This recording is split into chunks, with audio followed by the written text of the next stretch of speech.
Hey,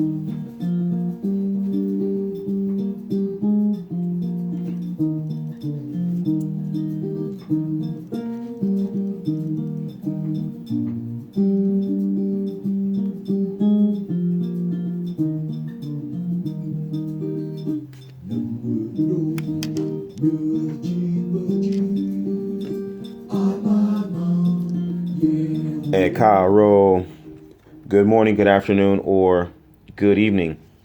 Whatever time of day it is, I pray that your mind, your heart, and your spirit are poised to receive, accept, and respond to words of wisdom. Ashe. Earlier today, I was treated to a real scathing criticism. I mean, it was a full-on diss, to be honest with you. A brother in Trinidad, I think, who was a Christian, and he was going in on Orisha devotees, right? Talking about how, our deities were substandard and our lifestyles are poor, and I mean, we just were real shoddy examples of the human experience. It's kind of the sentiment you get, like, wow, we're just barely above worm status, right? And I mean, this as scathing as it is, I've read very similar kinds of things from our Christian brothers and sisters in Brazil, or in Nigeria, or here in the United States, Mexico. You know what I mean? It's the same thing. Anywhere that I've seen us in close proximity to Christian people or Muslim people, the rhetoric and the banter is the same. They got the good gods and we got the scrubs, And of course, when you read these kinds of things and you try to make sense of it, it's offensive and it's hurtful, and on a certain level, it's embarrassing, right? But what I want to share with you today is another dimension of it, to take another perspective on that kind of an experience, the way that I have been training myself to observe those kinds of criticisms. And I want to share those with you today. But before I do that, I want to make sure you know that this is the Orisha Lifestyle Academy, and I am your instructor, Obafemi Origuwa. And today what I want to do is I want to share a little lesson on standards of excellence for Orisha devotees.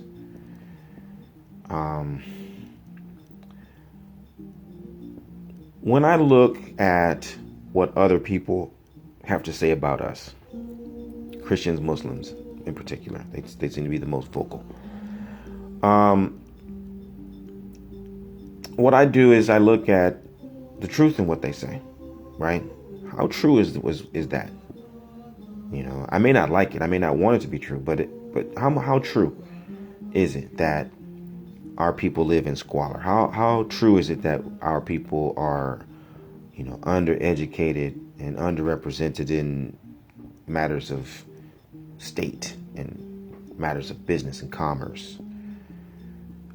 How true is it that our resources and facilities are by far of a lower quality than, let's say, what the Christians and Muslims do? Our temples, our societies, our mutual aid societies, our clinics and schools and network of communications and transportation and things like that.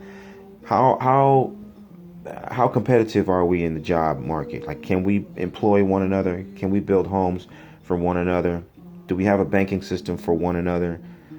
Right? I have to examine some of the criticisms that I hear my Christian brothers and sisters will levy against us from time to time over the years. And wherever it's true, then I have to say, yeah, that's true. That is true. That is true. And here's the thing. This is something that I know as a teacher, as a professional teacher, right? Some people, They're self-styled teachers. They call themselves teachers because they like to talk at people on videos. I'm talking about teaching, where you actually go into a classroom month after month, year after year, right? And you take people from step 1 to step 2 to step 3 to step 4 to step 100.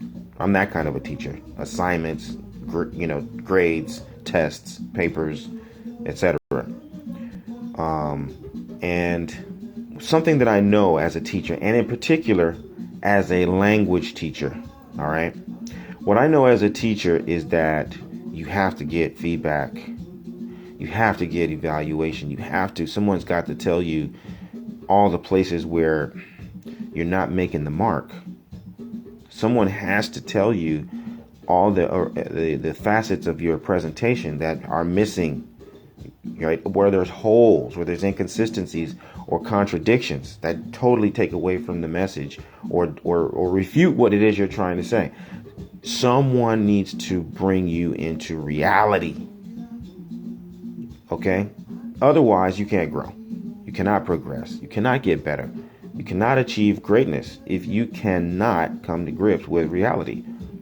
Sometimes you're not meeting the standard. It's not personal. It's what you need to know. And sometimes it's your enemy who will bring that reality to your attention in an irresistible way. Right? Now, the difference between a loved one giving it to you and an enemy giving it to you is their intention. Your enemy is going to give it to you to demoralize you. They're going to try to, play some kind of psychological game with you, get into your head and shut you down before you ever get on the battlefield. But a loved one is going to tell you all this stuff behind closed doors or in some kind of a way that will prepare you to go out to the battlefield ready, more prepared, better equipped.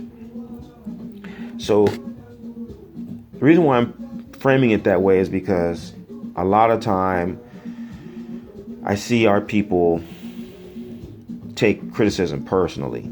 We become reactionary and we start deflecting. And the more close we get to reality, the more we deflect. We start getting like Neo from the Matrix on it, just deflecting. And it looks very immature and irresponsible to see people who really should know better and be able to accept the reality, that, hey, yeah, we're out of pocket in this regard. Yeah, we're weak in this area.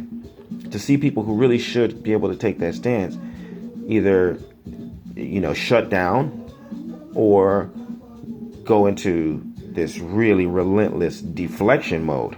And even more unbecoming is trying to flip it, right? And blaming everybody, right? We're going to blame everybody else for why we can't build a school. We're going to blame everyone else for why we don't have a hospital, why we don't have transportation system, right? That part is even less, dignified. And so what I'm inviting us to do is settle down, right? And learn to be accepting about criticism. Be realistic about criticism, even though we don't like it. Of course, we need to recognize when people are trying to demoralize us. I'm not saying that you should sit there and say thank you when somebody's just openly dissing you. By no stretch of the imagination would I suggest that you stand for any of that kind of craziness. But at the same time, in the process of upholding your own dignity, at the same time, it's important that you evaluate the reality of it. Where your enemy is speaking truth, you need to make note of it. Where your critics are speaking truth, you need to really accept that and put that on your list of priorities to address. How am I going to fix that? How do I make it so that's not a problem anymore? How do I put that in my past so that even though yesterday they said that this was a problem, tomorrow and the day after, you'll never see that as a problem again? That's our job, right? That's our responsibility as custodians and gatekeepers. And so to do that, what we need is we need a standard of excellence. And the standard of excellence only comes about from the inside. The Christians can't give us a standard of excellence. The Muslims cannot give us a standard of excellence. Nobody can give Orisha devotees a standard of excellence except for we, the Orisha devotees. Okay? And herein lies our true problem. It isn't what people say. It isn't how we live. It's not the fact that we don't have this and we don't have that. Those are symptoms. Those are symptoms. The fact that we don't have schools or clinics or grocery stores or transportation systems or communication systems, right? Those are just symptoms. The real problem is that we don't have a visionary goal. That's our real goal, our real problem. We as an Orisha community have failed to create a visionary goal that unifies all of us to say that this is what our standards help us to attain. Okay? What we must create as our number one agenda going forward. Every single time we go into the new year, if your new year is in June in Oketase in Ile-Ife, Nigeria, or if your new year is in January 1st and you're following the Gregorian calendar in Cuba or somewhere in between, every single time your people get together, you need to tell everyone we need to establish a goal for our community in this season. There is something that we must attain in this season. We're going to build a daycare this year. We're going to build a pharmacy this year. We're going to have a clothing store this year. Whatever is suitable for your community, you need to set a visionary goal. And it needs to be measurable by time and by quantity. Right? Like I said, by January 1st next year, we're going to have a daycare with at least 20 children. Right? That is a goal.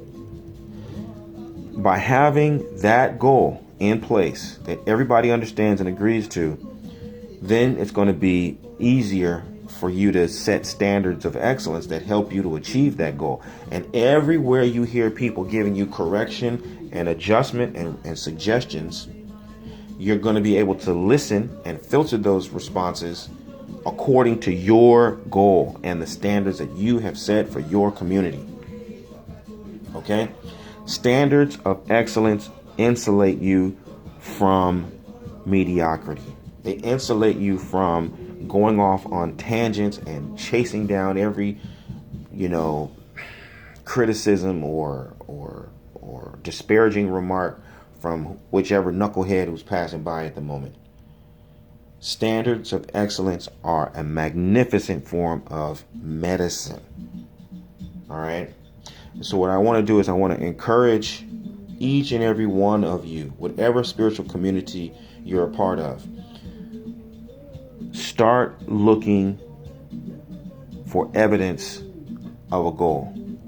Sometimes people or groups have an unstated goal. You can see that they're moving in a certain direction. It's just that no one has articulated it, right? But if you can't find any such organization or any such group, or you're in a group and they aren't trying to achieve a goal, then find a group that is trying to achieve a goal and use your natural gifts and talents at the highest level possible to apply yourself to helping that group of people attain that goal, right? So here's the personal part of it. Because the Orisha Lifestyle Academy has goals. The School of Orisha Studies has goals. And because we have goals, the students and everybody who's associated with the school or with the academy can then start to look at their personal goals. They can start looking at their natural gifts and talents and determine how they can improve their personal performance relative to what we're doing in the organization. Okay? So the more you align yourself with groups of people that have a visionary goal and have established some parameters for excellence, it also helps you as an individual do the same for yourself. So goals and standards and personal improvement all go together. All right. And they protect you from having to feel so insulted and so demoralized and so offended every time an outsider says something disparaging about our tradition. Because that's what they do.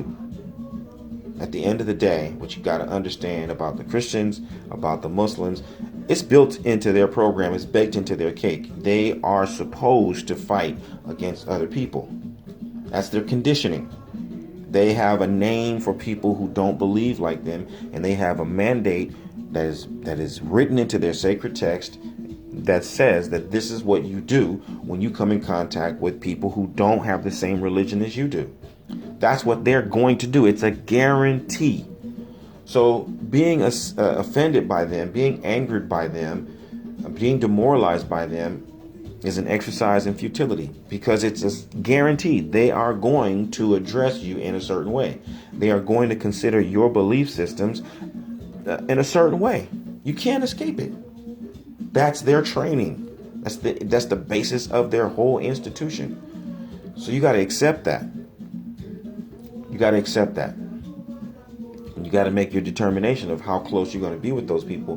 But you also, if you want to be great, okay, if you want to be great, you also will listen attentively to the criticism that they levy against us.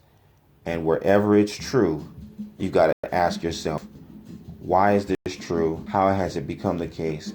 What can we do to make sure that this liability is addressed in the fastest, most effective way possible?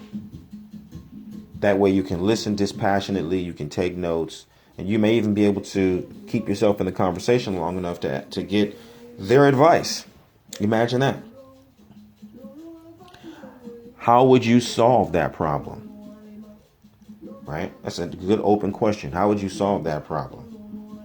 And of course, they're going to say you'd have to accept Jesus or become a Muslim or whatever. It's okay, great. Then what?